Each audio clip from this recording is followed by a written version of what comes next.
Okay, good morning. Welcome everybody to the Little Lunch Online. We've got a big day today, so let's get going. I want to start by acknowledging that we meet on the lands of Aboriginal and Torres Strait Islander peoples, that we acknowledge their leaders past and present, and elders, and that we thank those people for caring for the land and the culture for thousands and thousands of years. I'm on Kaurna land. I'm in Adelaide, and if you could all do your own acknowledgement in the chat page, that would be great. There's a lot to do and say, but let's start in the best possible way. And we've got Asil to do an opening performance for us. Asil, you're on. Hello. I am so glad that I am here today to perform, and I too acknowledge the traditional owners on the land, the Wurundjeri people, in which I live and work. And I chose a song to sing today that I have actually never sang before, and I was supposed to, but my gig was cancelled, as most of the gigs, all of them. And it's also a surprise for Sarah and Norm that invited me to do it today. And I would love if you join me. There's a place where there was a place where you can join me singing, and I would love if you do that. Okay. في ليلة من الليالي لست أدري ما تران ظلمة تغمرني غارا الأرض ضاقت والسماء وقلبي ما عرف الضياء والدمع بات يبكي يا إلهي يا إلهي يا إلهي يا إلهي يا إلهي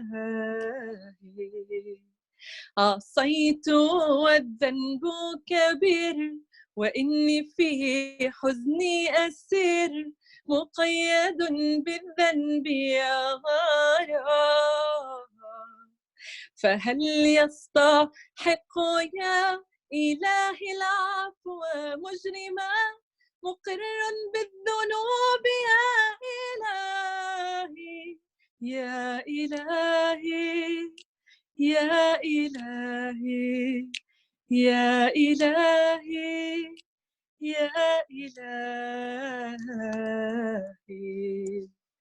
أنت الذي خلقتني رحمتني ورزقتني دوما يا ربي قد كنت معي لكنني نأيت عنك نسيت ما قد كان لك وسرت في طريق يا إلهي يا إلهي يا إلهي يا إلهي يا إلهي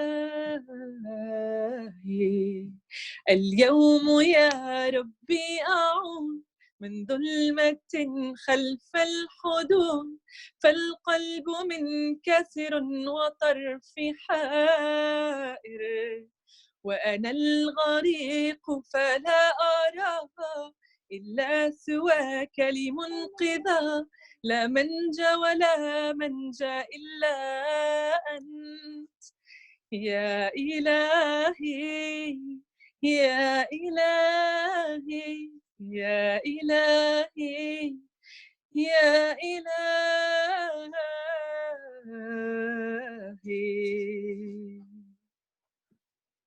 Oh, Asil, thank you very much. What a lovely, heartwarming way to start the day. That's really good. Thank you, Anne. It's like it was supposed to be together with another person singing Hallelujah in English, but at least you have me in here. Ah, we have you. Not at least. We're grateful. That's fantastic. Okay, so we have people captioning today, Lachlan, Mana and Melissa when they need some backup. We have two Auslan interpreters, Susan and Liza. Liza's on now.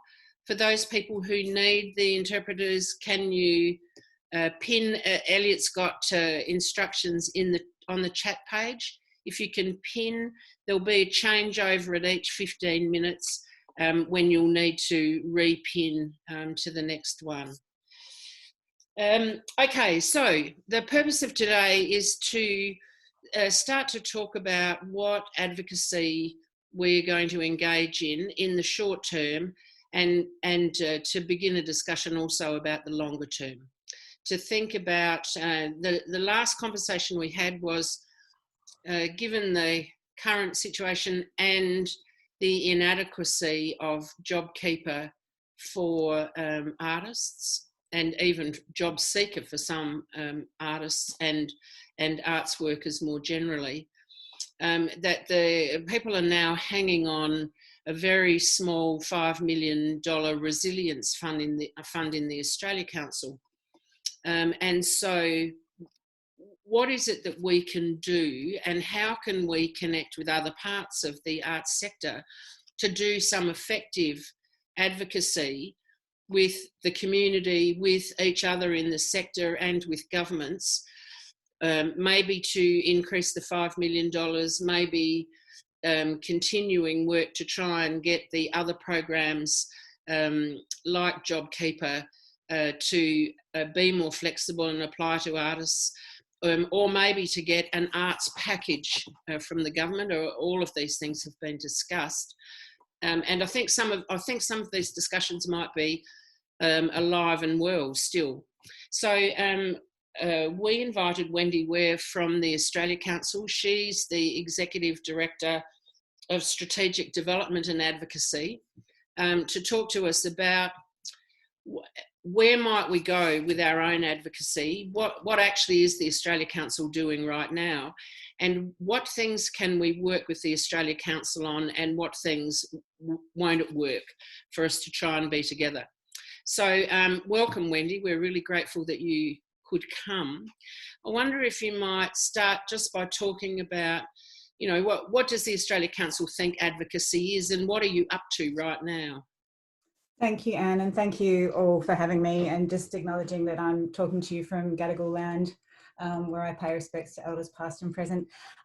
It's really great to have this conversation right now, because I think we're at an interesting point, and I'd love to get the collective wealth of information from all of you, because I think there is a real opportunity to do some significant action over the next couple of weeks.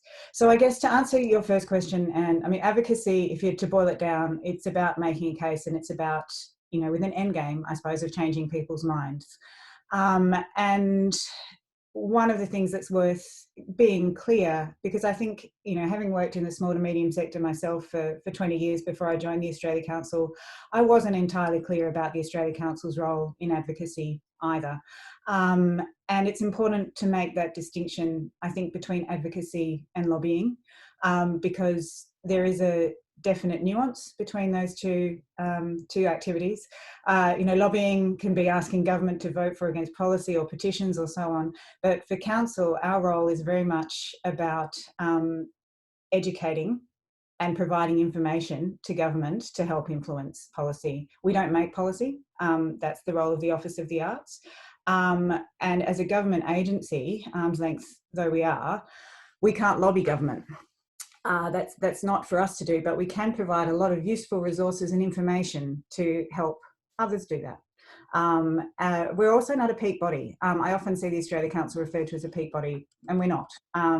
We work with many peak bodies, and certainly are collaborating a lot around advocacy agendas with them. That all being said, we do have a really significant role in advocacy. In fact, it's one of our two core purposes, the other one being investment.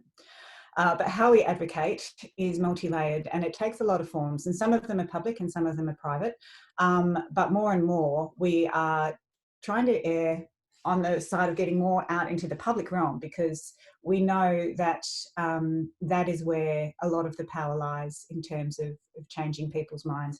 And we're advocating both to government, but also to the broader public. And I'll talk a little bit more about that in a bit. But pre-COVID, and I know that seems like a very strange world now, our advocacy was very much focused on a public value agenda. For a long time, we'd been telling the government and the public that artists were important, and to be honest, it wasn't really getting us anywhere. So we are focusing and doing all within our power to demonstrate the value that's created by the arts. That's the public value, which in turn warrants public investment. And there's no question that the value that the arts creates is multifaceted, and it's many, and that's one of its great strengths. But I think it's also in some ways been one of its weaknesses in the way it's been presented. So we really want you to talk about now. Right now? What are you doing now? What's happening now that we could plug into, or where we might want to think of something else? Yep, absolutely. So I do need to put a little bit of background in there because it kind of relates as well. So we have been focusing on a whole range of things of that public agenda. It's been the economic arguments, it's been the social arguments, and it's been the cultural arguments, but it has to be both. And one of the things which people, I think, need to stop doing now is making that false distinction between the intrinsic and the instrumental value of the arts, because the fact is that it's both. The arts do both. And for a long time, right now, we're in a situation where we are not being taken seriously as a true economic force, as a powerful economic force, despite all the data, despite all the information. Industries that are being, aviation, we're 6 times the size of aviation. Coal, we're 4 times the size of coal. We're the same size of finance. But we are not being taken in the same kind of economic terms as those other industries which are considered to be, the backbone of Australia's economy. And the flow-on effects that we know from the arts and culture as well are significant to all those economies, whether it's regional, whether it's tourism, whether it's hospitality and so on. And yet all those arguments aren't really being heard in a significant way. So one of the things that we really need to do right now is position the arts as an economic force. And a lot of the peak bodies have been doing a really great job in that, but we need to think how we transition the evidence that we've got into belief by the people who are in the policy piece. So that's one of the things that I want to talk to a little bit. We've been looking at where this has worked well. And one of the places, and we were doing this work long before COVID, but in the UK, creative work is seen as central to industrial policy. You ask any politician in the UK whether creative industries and cultural industries are important, they'll say absolutely, it's the backbone of our economy. That's a place where we would like to be in Australia, but we are so far behind that curve. And so we've been working with the people who changed and orchestrated that shift in the UK. It took time, of course, it wasn't something that happened overnight, but that report, which many of you have been quoting with $112 billion contribution to GDP, was one of the outputs of that. So I guess this is one of the ways that the Australia Council is working in that space. Pre-COVID as well, we were spending a lot of time on cross-portfolio engagement. I think that work is still really important. So we've been working with Foreign Affairs for the last 5 years, and we've got to a really great place. Sorry, can I interrupt? Can I just ask you to slow down just a little bit? I'm finding it hard to keep up. Sorry. I'll slow down. She's talking quickly because I'm leaning on her. Yes, but I will. You need to leave some of the background. I know you want to tell us the whole story, but I really need you to help us move into where we're going and what we can do together. Sure, Anne. I will. I promise you I will. Hand on heart. Like 2 or 3 minutes left before right, okay. other people in. All right. Well, I guess the short story then is that leaning on the Arts Minister is one way of trying to affect change, but we won't get where we need to be unless we have cross-portfolio engagement. So we need other ministers saying this is important, that we need to invest in the cultural and creative industries because they make a significant difference to our portfolio. We have a whole bunch of research where we've already commenced that work. So we with the tourism piece, we were making significant headroads into tourism. And if any of you watched the last Senate estimates before we went into COVID, that estimates was about politicians saying, we recognise the great value of arts in the community, in regional communities, and are going to be critical to the rebuild of those communities post the bushfires. And we need to invest more in the arts. That's where we want to be across a whole range of places. So it is thinking about what art is, but also what art does. It's about getting the right arguments into place. It's about having the evidence, which the Australia Council can help because we have enormous reams of evidence across a whole range of things. And then it's about exerting pressure and the right voices, and thinking about who is actually going to influence the people who are making those decisions. Because often I think we think a little bit about our audience, but we're not thinking about who is actually going to have traction with that audience. And I'll be brutal here and say often it won't be artists. It'll be other people who are advocating on our behalf. So who are those advocates in your communities? Who is the person who runs that significant regional festival, for example, who has a connection to local government, who in turn has a connection to state government and so on, so that the pressure points can be put around and that bigger argument about the critical need for investment can come into place. Great. All right, that's terrific.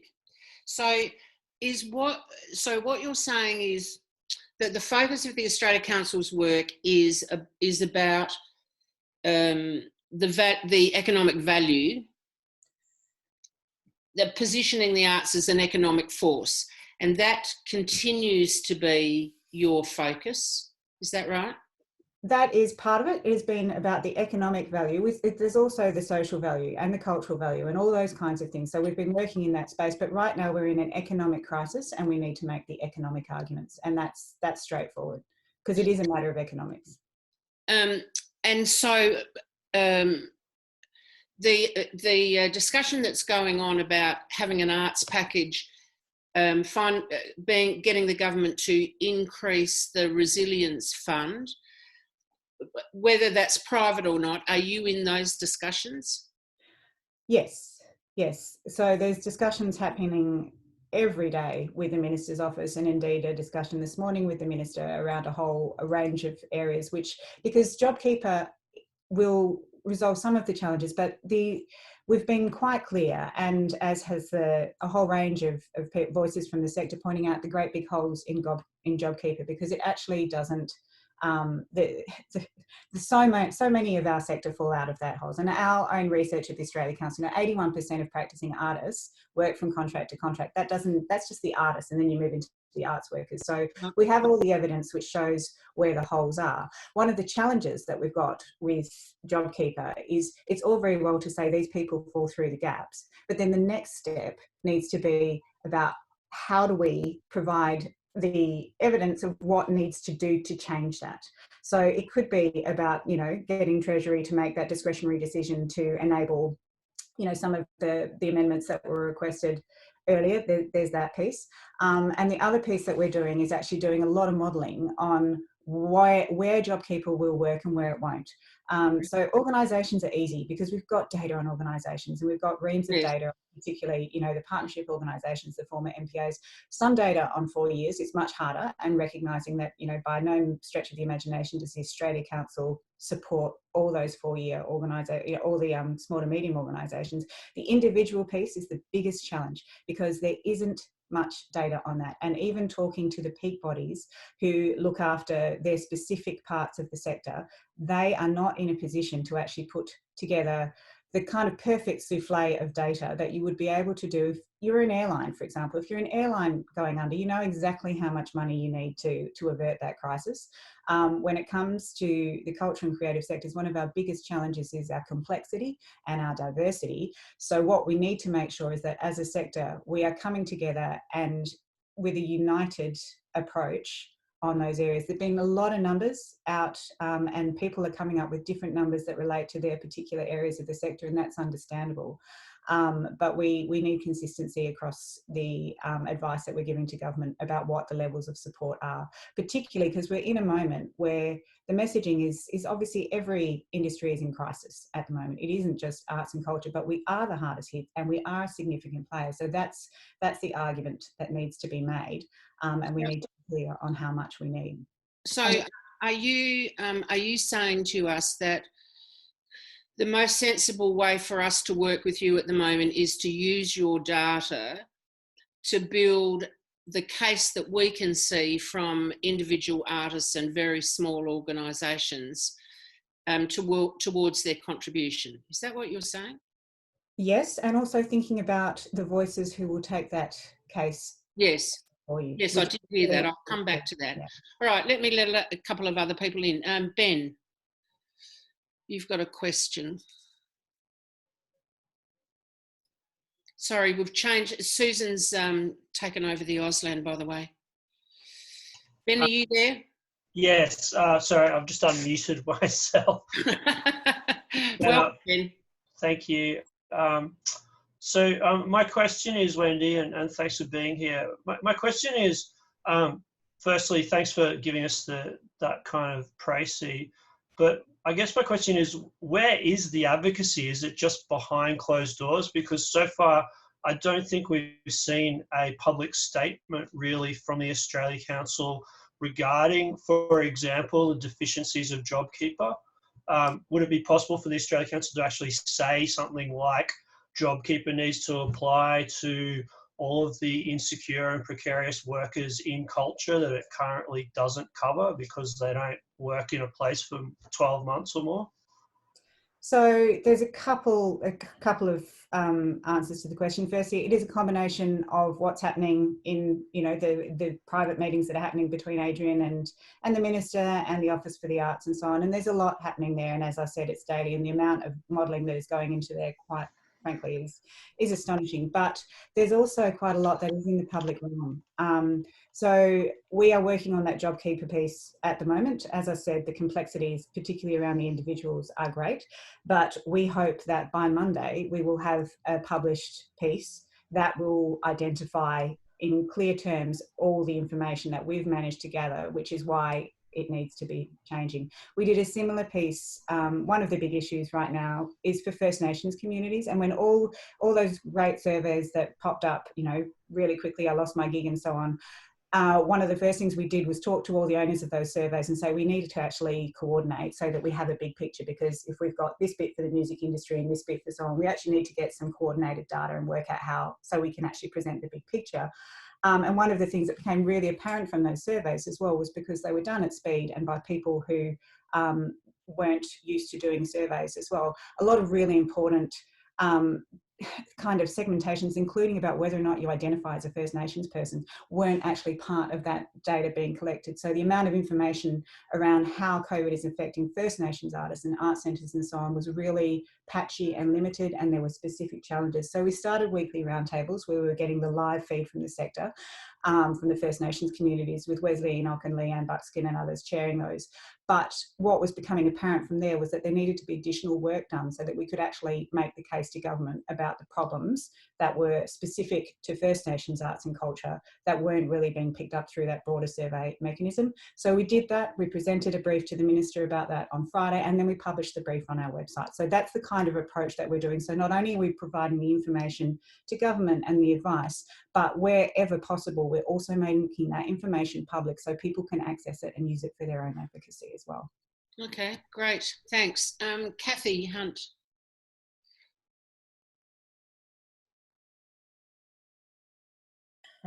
Sorry, I'll mute myself. Yes, help. Pardon me. Sorry, Wendy, thank you. That was terrific, and it's really good to see all the work that is being done. I suppose my slight concern, I mean, around the whole thing is that is why a lot of the information wasn't there in the first place, and why, if we seem to have been pursuing an economic argument, I would have thought, for the sector for a number of years. And I would have thought that a lot of this information had already been there. So I think it is a good lesson for all. And I suppose what you're very much focused on at the moment is the immediate situation. And I think it's the advocacy, I suppose, I think that probably needs to be happening even now is it still needs a bit of a pivot, as everybody keeps talking about, away from this is not just an economic crisis, it is a health crisis. And first and foremost, it was a health crisis, and it has the potential to get even worse as a health crisis.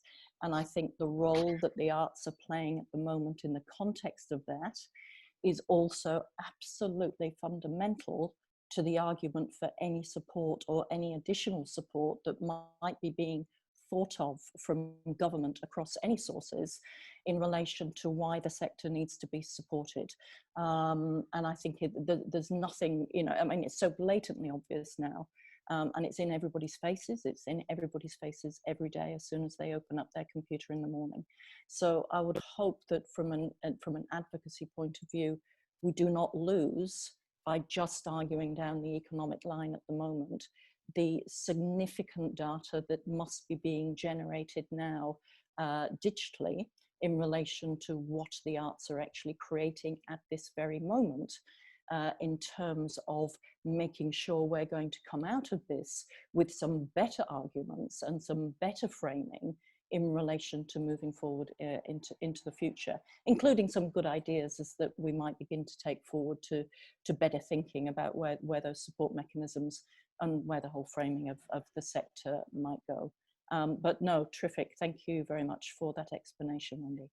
I couldn't agree with you more, Kathy. And I think that recovery piece, so, you know, there's been obviously the need to focus on immediate relief and sustainability and making sure that organisations come out of this as solvent, and that the individual artists come out of this and intact and able to, ideally still, it's a second moment for creative development if you were able to do it right now. And also recognising that long-term recovery piece is there's a real opportunity, I feel, in advocacy to argue for an arts-led recovery across all those facets that you were just talking about. It is about the social and it is about the cultural benefits of the arts as well as the economic. So we need to do the economic thing now to make sure that people can put food on their tables and roofs over their heads and keep the furniture. But the other broader piece about the value of the arts to the communities, which is, it's simmering there, and we've been watching some really interesting sentiment over time. So one of the things we do as part of our research, which is critical to advocacy, is track public sentiment about the arts, and we've seen some disturbing trends. Sorry, I think, Wendy, I think partly what I'm saying is that I suppose in the advocacy piece itself that you're doing, by just presenting the stats, it hasn't worked so far. And we know there's been a massive failure of that argument so far.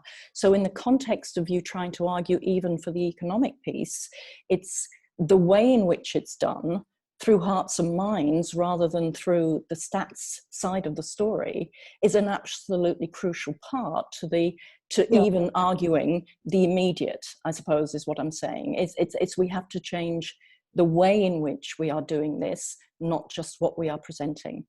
I suppose that's the point I was making. Okay. Yeah, as well. Sorry.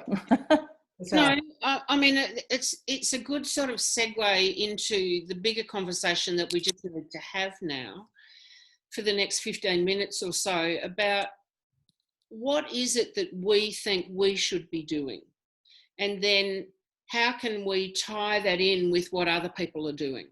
So I know, for example, I had a conversation with Bethwyn from AMPAG this week, who is saying, how can we support what you're doing, and how can we put together what they're doing in AMPAG and what we might be doing? And I said, well, we're about to have a conversation and we'll get a few more ideas about how we might go forward, and then we'd love to have you come on, Bethwyn, so that that we can talk to you about that.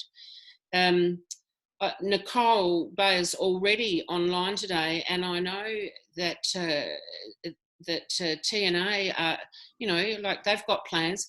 People are getting plans together.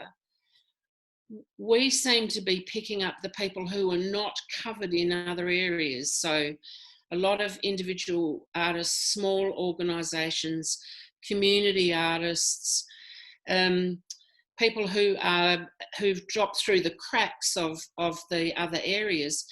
And so this group of people needs to have a voice. So we need to work out how to get a voice. And what we're learning from Wendy is, if we can work out what we're trying to say, we can use the resources that they've got to support our arguments.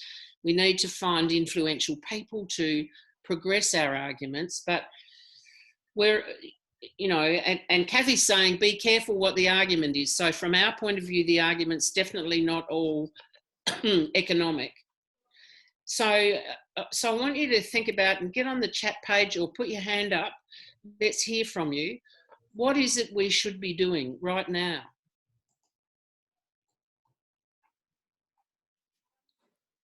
Who's on?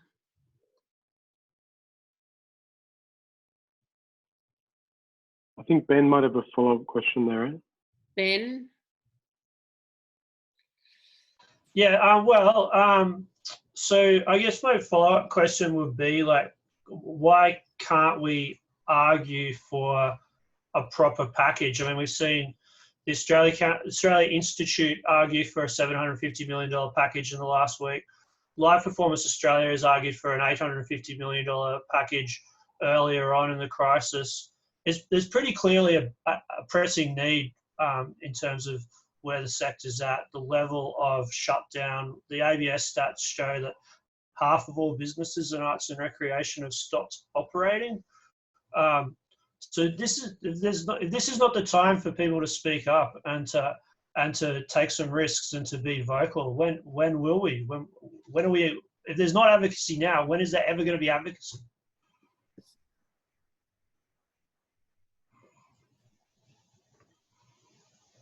Ben, I'm not sure if that was directed to me, but if it was, yeah, now is absolutely the time, because what I was starting to say was that there's been some really interesting shifts in public sentiment as well. We were watching some declining and worrying trends through our art survey about fewer people feeling that there should be public investment in the arts over time. And that was something that we were monitoring really closely. With bushfires and COVID, I think we're watching a kind of shift in public sentiment about the art, because people are realizing it's, it was that old thing of you're soaking in it but you don't even know it, the Palmolive ad. But now people are starting to realize that without this as part of their lives, all those things around communing, of coming together, all the rest of it, that this is a massive impact on them. And I think so we have the opportunity with, when you've got the public saying this is important, and that Australia Institute survey was really great, because I think, I can't remember the stats off the top of my head, but was it something like 58% were saying that they supported an art-specific package, and I think about 28% of them were absolutely supportive. So if you've got the public behind us as well, that makes a difference, because the public votes. So there is a groundswell, and there is a time to harness that and to say this is actually something which is important to your constituents. So if we can get that across a whole range of pressure points, then that can help improve the situation, I'd hope. So, Wendy, I mean, there's a bit going on in the chat pages, which is, if we were going to try and advocate for ourselves, who would lead that? How would we do it? And somebody said, is the Australia Council going to lead that kind of advocacy campaign for the whole sector? I think it depends on what kind of campaign you're talking about. If it is a campaign about the value of arts and creativity across the board to all Australians, then yes. If it's a lobbying campaign, then no, is the short answer. Oh, it doesn't look like lobbying to me, but I mean, it might mean talking to politicians, but that's not necessarily lobbying, is it? No, there's a whole range of providing. One of the core things that we do is provide advice. So the advice that we are providing is the impact of what's happening on our sector and also the broader community, and that's so that's what we can do in our role at the Australia Council. Nicole. Hi, can you hear me? Yep. Great. I've been involved in those industry roundtables for the last, how many have there been? 3 or 4. And it's interesting hearing from everybody, and I feel like what we've got to in the last week or so is actually that people are grasping for a different type of leadership, a new type of leadership. Certainly, for me personally, I feel like I don't quite have the skills for what's needed right now. And I'm, hungry for things about agile thinking and all this sort of stuff. It's a little bit like that creative process where you get into a really hard moment before you get, before something comes up. And so many people are saying, we need a campaign, we need this, we need this. And it's because we're all scrambling around going, actually, we don't know how to do this. So I think that rather than jump onto something, we need to sit in an uncomfortable place for a while. That's what I think we need to do. And do lots of talking and do lots of exploring things and skill ourselves up a bit too, maybe Ozco could help that, and I've put that in for the agenda for next week. Can we have someone talking to us about new forms of leadership right now? because yeah, the advocacy that we're doing at the moment, it isn't working. It's dispersed. There's lots of different voices. People aren't feeling heard. And so we need a new type of leadership, a new type of advocacy actually for now. No solutions. No, that's, I mean, I think that's helpful, Nicole, because it's clear from our own chat that, you know, we don't know how to move forward. And maybe we need to think about it like, so somebody sensibly says, perhaps at the moment it's just each of us in our own community making it clear how hard it is for us and also what our value is. But to be honest, I'm wondering, Wendy, whether there isn't something a bit bigger where, as well as putting up the information that you're going to put up, that you actually put up some materials or so, you know, materials and say, could people distribute this information? So I've got it clear. We're about informing and educating people. So could the whole of the arts community distribute this information to the people in your community or something? I mean, Nicole's right, we need a new kind of leadership, but that'll be everyone taking leadership in their own space, but it still requires some kind of coordination, I think. What do you think, Wendy? It does. Again, pre-COVID, what was really interesting was people were galvanising already, and by virtue of being at the Australia Council, you could see that there was, you know, Russell Howcroft did his creative speech to the press club, and he was mobilising a whole range of people in the screen and graphic design and advertising and agencies and so on. Evelyn Richardson was already doing great work with performing arts and live performance, and then you were seeing, you know, other work that was happening with Nicole and Bethman and so on, and it was like, when are all these wagons going to be hitched to the same train, was the question that I was thinking. Yeah, exactly. There is that big piece, because there is incredible strength in numbers, and many of the numbers that we are quoting in those, you know, those stats and figures relate to the industry writ large, and often, you know, a lot of those people aren't even touched by the Australia Council. So we need to sort of think about so with the LPA ask, which makes, you know, all the sense in the world, the Australia Council is one component about that, but it's not the whole piece because of the nature of the people who LPA serves.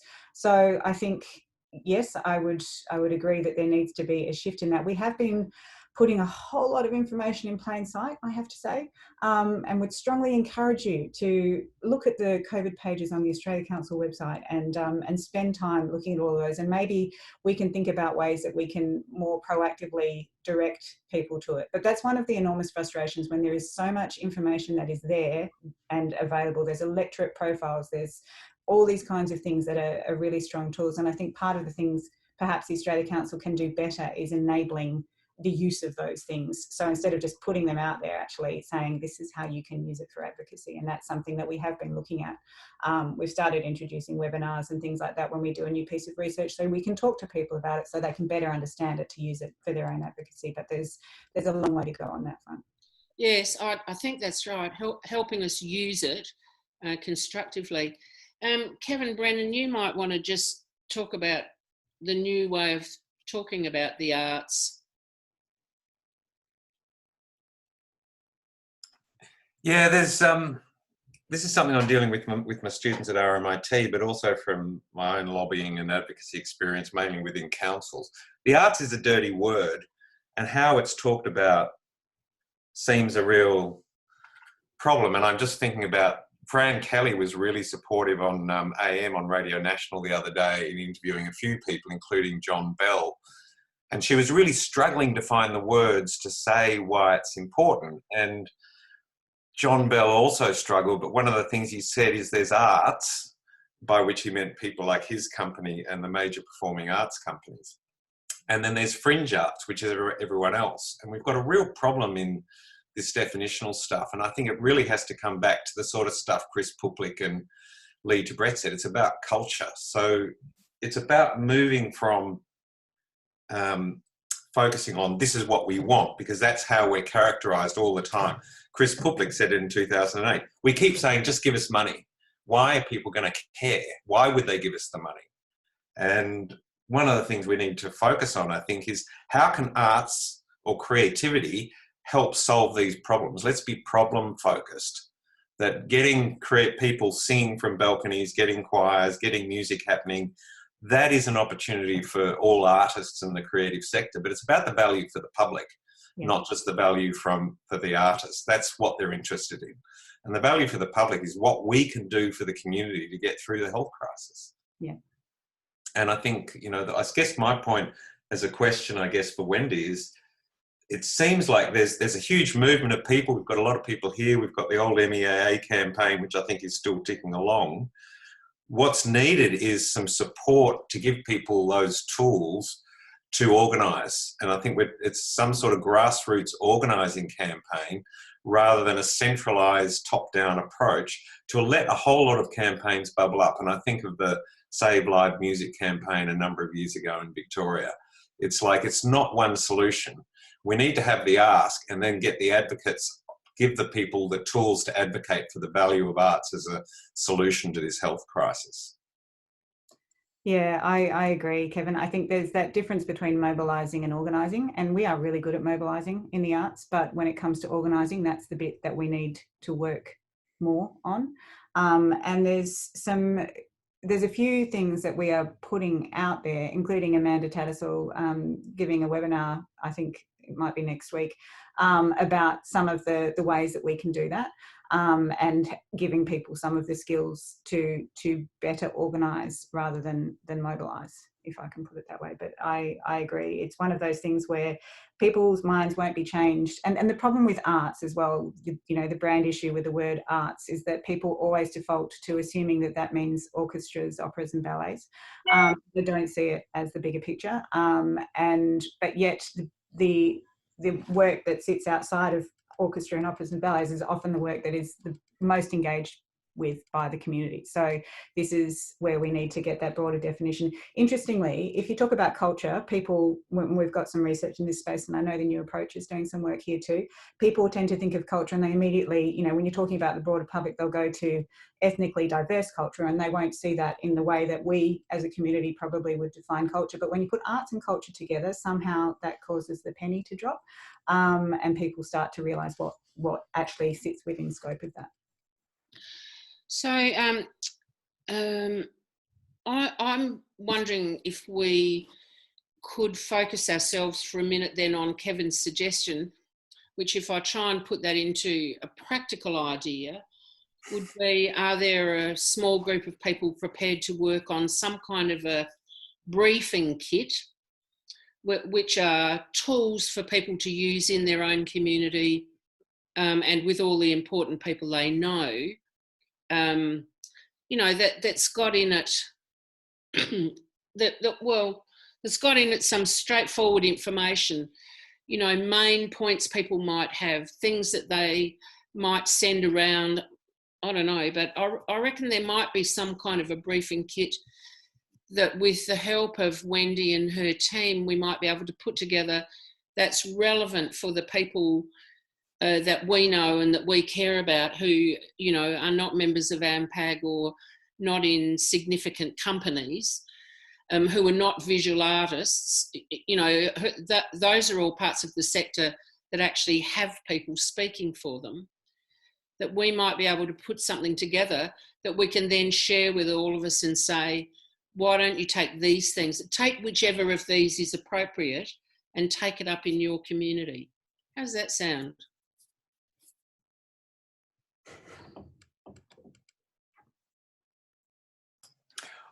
I'll jump in. Look, I've spent a couple of years until after the election last year doing a lot of work with Get Up, and this is exactly, they had a lot of failings, I think, in the way they went about organising, but it is about simply giving people really clear tools, and it's about helping people be clear about the language as well. We're a community, not an industry, and I think it's starting to use that language of what that actually means.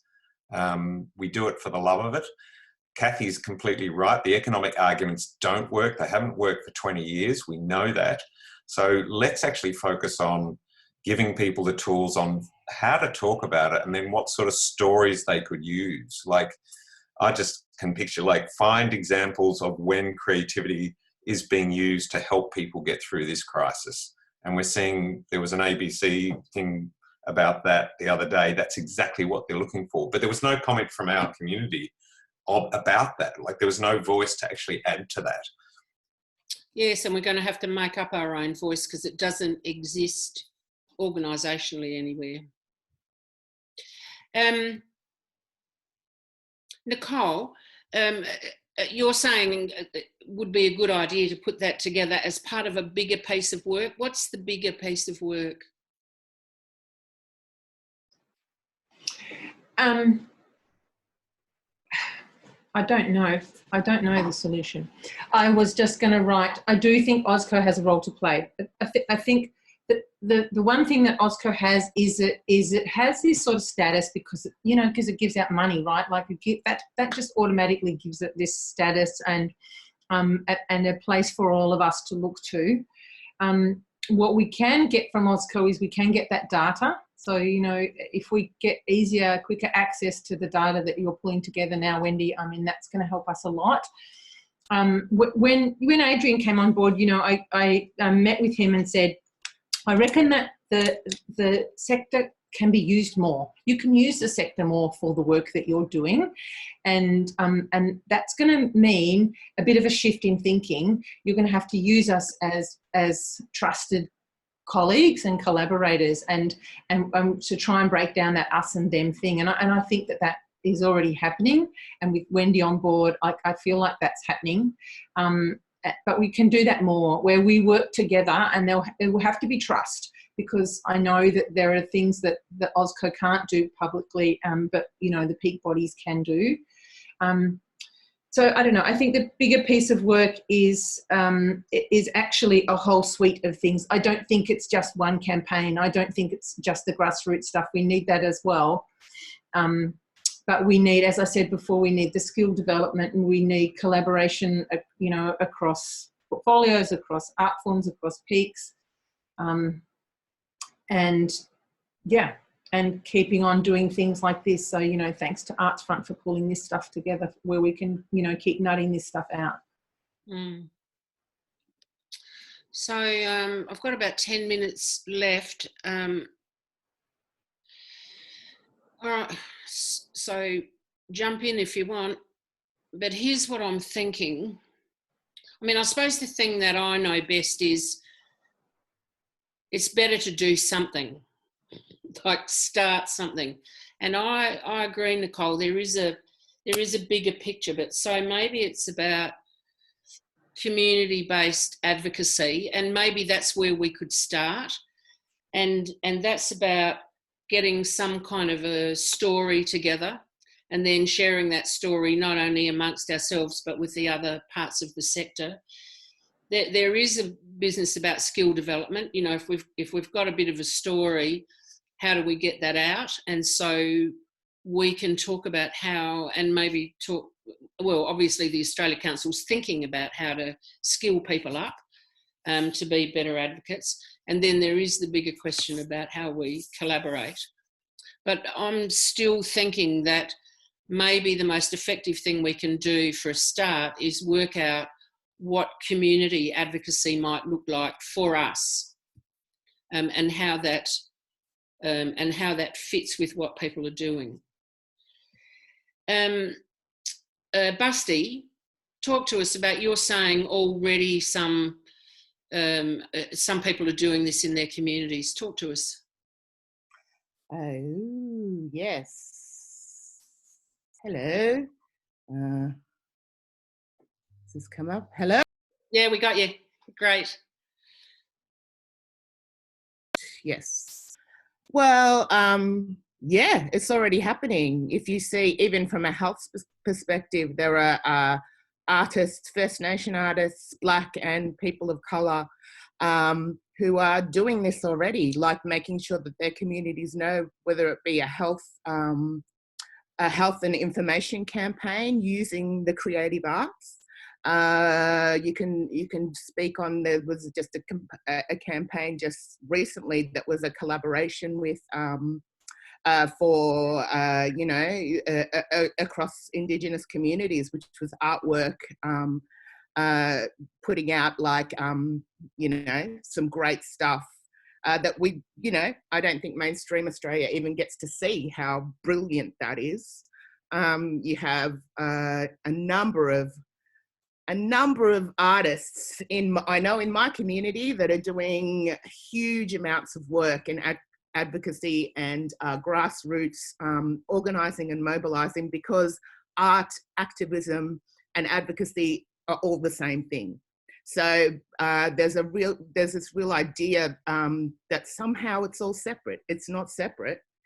And in times like this, in these unprecedented times, we need to like really look towards what has been and what is happening in communities already. You know, just the fact that we don't have enough First Nations voices in this conversation makes me go, okay, it's been separated out. Everyone's been separated into their groups. And even we can see that, referring back to that data collection, it's all been separated out. Nothing's been First Nations led. Yeah, so it's just, it's happening. It's just whether people want to come on board and actually support what's already out there. Because it's some great initiatives, great work. You have companies or organisations changing the way they do things. You know, even though like a company like Inala Wonga are up here, who have already changed their structure to be feeding elders, as opposed to like, you know, you look at like all the empty buildings around at the moment who are not, who could be changing their structure to be actually helping and mobilising, you know, whether it's like a company, everyone has to move their stuff out of storage. Why aren't companies coming together and going, yeah, well, we've got space right now because there's no one here, you know? It's just that the way of doing things, because I suppose marginalised groups have had to do it continuously anyway. There's a real sense of, I find, that my community has come together and gone, what are we going to do to help? Okay, Busty, that's absolutely fantastic. And somebody's added that, sorry, I've just lost it, that the diversity community, diverse artists, here we go, diversity arts have got stuff up. So we have to have a look at what everybody else is doing. Build on what people are already doing. We don't have to create a new world, but there's some pulling together still that needs to be done. All right, I'm getting close to the end. And I'll try and summarise it in a minute. Norm, there's Melissa's raised the question about whether place stories might be a useful resource to for people, you know, to collect stories. Have you got a view about whether that's got another life in it? The Upfront platform could be used for stuff like this. We're not sure at the moment whether stories per se are going to get us across the line with this current campaign, because we keep hearing back from these meetings with the minister that it's about data and numbers, you know, and I think Wendy was pretty clear about that at the start too. But there's certainly tools that people can use to connect and mobilise and share, and that's happening. People are growing the network through things like the Little Lunch, and there's others. How you bring that together, I think what you were suggesting before, it still feels like there's a role for council there somewhere in connecting some of these things, because it's the oversight, it's the national responsibility, and it's the capacity at that national level, which is probably one of the missing elements. So it feels like that's an opportunity that we could kind of talk about here, to say, well, maybe there's a way council can keep any distance from what it sees as kind of political advocacy, but support the connectedness of different parts of the sector and awareness about everything that people are doing. Do you have a view about that, Wendy? Have I still got you? Sorry. Yes, I'm still here. No, it's excellent. Thanks for staying. it's yeah, I think it's a definite a good approach, and I'd support it. I think there's a lot that can be doing. I've seen that Melissa's popped in the chat as well. You know, you've got 10 years of arts leaders, and certainly we've been looking at that 600 strong cohort, thinking these are amazing people who are incredibly well placed, and how we sort of disperse information through those people to take out to their communities of influence as well is definitely on the radar. So, Kevin, I note your comments about it would be useful if we had a longer term vision, and I know that's true, but I think for the sake of some immediate action, we need to be able to, we can't wait for having a longer term vision, but I think there's parallel work to be done here.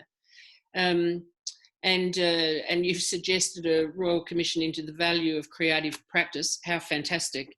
And there's also, and you'll see on these chat pages and the arts front, there's the beginning conversation about living wages and sort of longer term, what's in the recovery phase.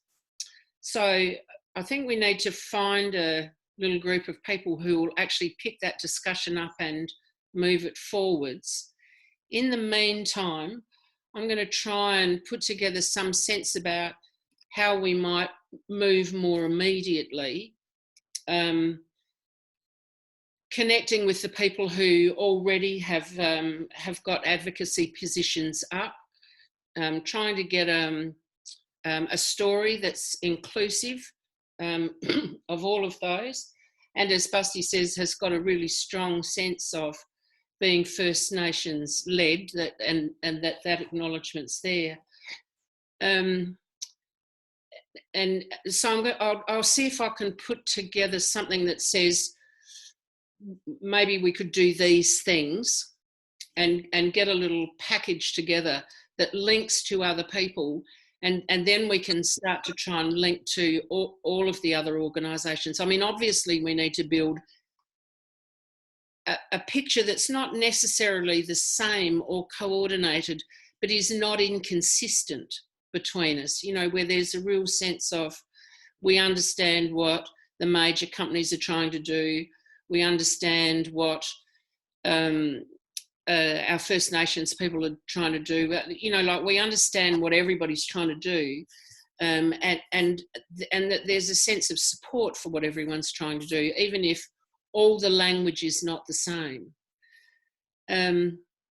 So as we move to the end of this, my suggestion is I'll have a bit of a go at putting something together that's come out of this discussion, and circulated, and then maybe like the week after next we can come back to it and see. As somebody's just said, NAVA's got an online advocacy program. So we need an advocacy position, we need some skill building, we need strong connections with the other people who've got it, and we're eventually going to have a longer term view, but we might try and work on something that's a bit more immediate.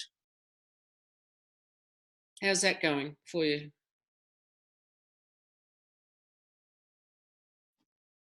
Speak to me online. I'm going to suggest.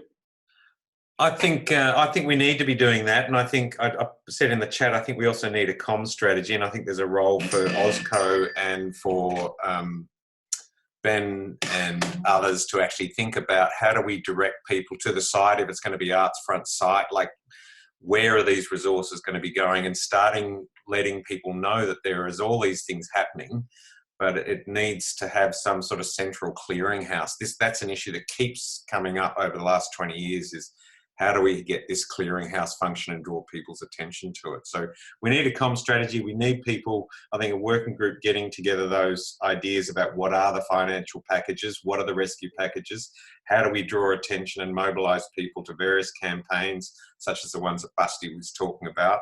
It's like we could get attention to these things and that would make a real impact. Okay, I'm going to work on that. Certainly with you, Kevin, and anybody else who volunteers to work on that with me, and then find a way to link with Wendy and the OzCo about what they're doing, as well as to anybody else who's interested. But we'll see if we can kick off a bit of advocacy position that reflects us. Anyone saying no? No, that must be a good sign. All right, so here's what I need to say. Wendy, thank you for coming.